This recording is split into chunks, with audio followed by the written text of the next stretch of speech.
Alright, normally I try to keep you in front of that video as long as possible because YouTube algorithm and all that.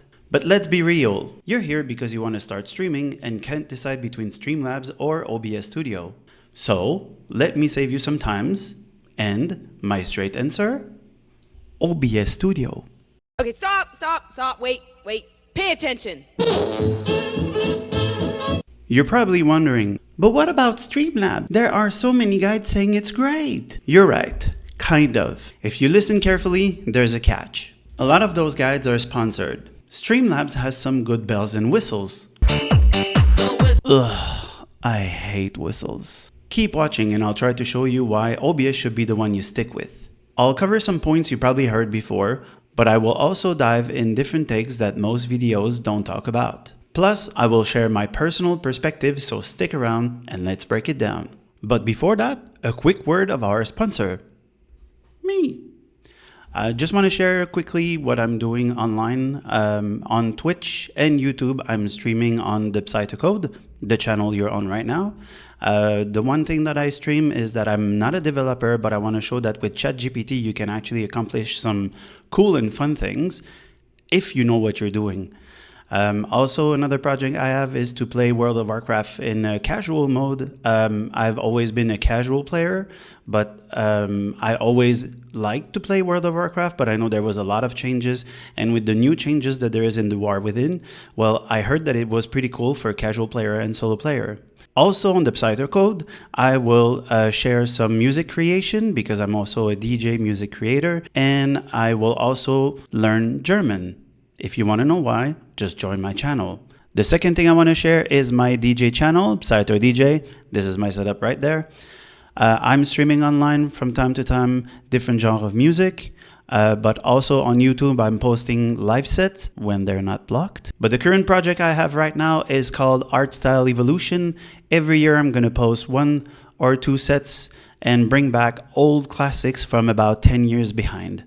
So give me a like, give me a subscribe on all of them, see you online, and let's keep going. To start with, I want to shout out to a few creators that already covered a lot of those topics. This way, I won't need to repeat anything that was said already. All those videos will be linked into the description. Aha! I made you look down. At the same time while you're there, give me a like and subscribe to the channel.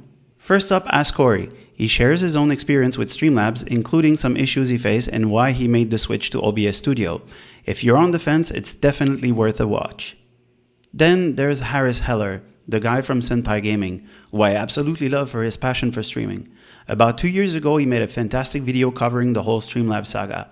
Brain copying, website copying, SEO stealing, and all of that drama. It's a must-watch for anyone curious about the backstory.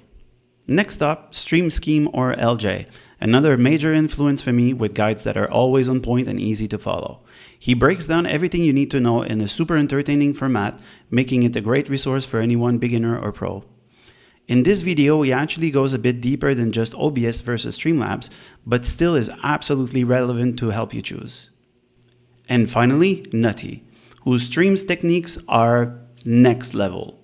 He created the perfect video about this topic. Hey, Nutty, is Streamlabs good in 2024? Nope. That's the only thing he had to say. Do you really need more? To keep going about articles and videos on the great debate of Streamlabs versus OBS, you'll notice that the ones selling Streamlabs, see what I just did there? Often have a little extra going on. If you listen closely, a lot of them are most likely sponsored. For instance, I watched a video that was supposed to be a comparison between Streamlabs and OBS. The video was about 15 minutes, but he spent more than half the time talking about Streamlabs, even using "we," hinting a close relationship with Streamlabs. On a 15 minutes video, there is 5 minutes dedicated to OBS, and that's it. What a comparison. Streamlabs is a business, as opposed to OBS Studio, which is open sourced. I'm not even sure they have a budget to sponsor all the videos out there. The creators making content about OBS are usually doing it out of love for the software, not because they're paid for it. They are passionate and want to share their genuine experience with it. As I said in my first video, Start Streaming Now, a lot of those guides and videos are made by long-running streamers. And while that's great, sometimes they forget the basics. or how it is when you're just starting. One major point that seems to be left out all the time that is worth mentioning is the cost of Streamlabs. Yes, technically Streamlabs can be used for free, but because it's a proprietary software, you're pretty much locked into using what they offer. Many external add-ons or software will have a hard time integrating with Streamlabs. And to use all the great features of Streamlabs, you must pay a monthly fee of $20 or a yearly fee of $150. To me, that's just insane, especially if you just start streaming and you don't even know if streaming is yet for you. Okay, one mention I want to bring here. Some people seem to point that StreamElements is only working with OBS and not with Streamlabs. Well, I have to correct that here. StreamElements is online and you just have to configure all your things inside it and just use a browser source within Streamlabs and you would have the same result. But is this enough to make a point? Back to the main feature.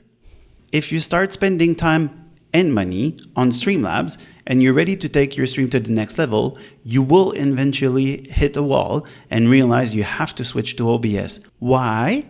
Because you will start bumping into limitation of Streamlabs. So why not just skip the hassle and go for OBS right away? But many video mentions that OBS is so much more difficult. But is it really? Yeah, OBS can be a bit trickier to set up, but once you get the hang of it, the flexibility is amazing. You'll end up with a way more polished stream and way more options to play around with. It's worth the extra effort. Anyway, Streamlabs was copied from OBS, so the basic interface will exactly be the same. The only thing that was added is some fancy features to help you organize your canvas, but at what cost? There are so many things included in Streamlabs that just running the software already takes a lot more CPU. So imagine when you start streaming. And by the way, especially at the beginning, you will never use all those features. All the videos that you will watch, if they are at a minimum truthful, even the ones sponsored, they will mention that running Streamlabs takes way more resources. And don't forget, if you just start streaming, your computer might not be strong enough to play Streamlabs and your gaming, as OBS will most likely be able to. So you will have to switch to OBS anyway. Do you see the trend here? All in all, I don't agree supporting a company that plagiarized an open source software and trying to make money on top of it. Especially not from new streamers. Thinking that this is the only option. To me, this is a good enough reason for not using it. But technically, and for your better experience in the future, you will have to switch to OBS anyway. It might require a bit more from you, but the result in the end will be way more rewarding. So let me know in the comments if you think you should still use Streamlabs, or share your experience why you decided to go with OBS. It won't only help me, but it will help others that wants to take the decision.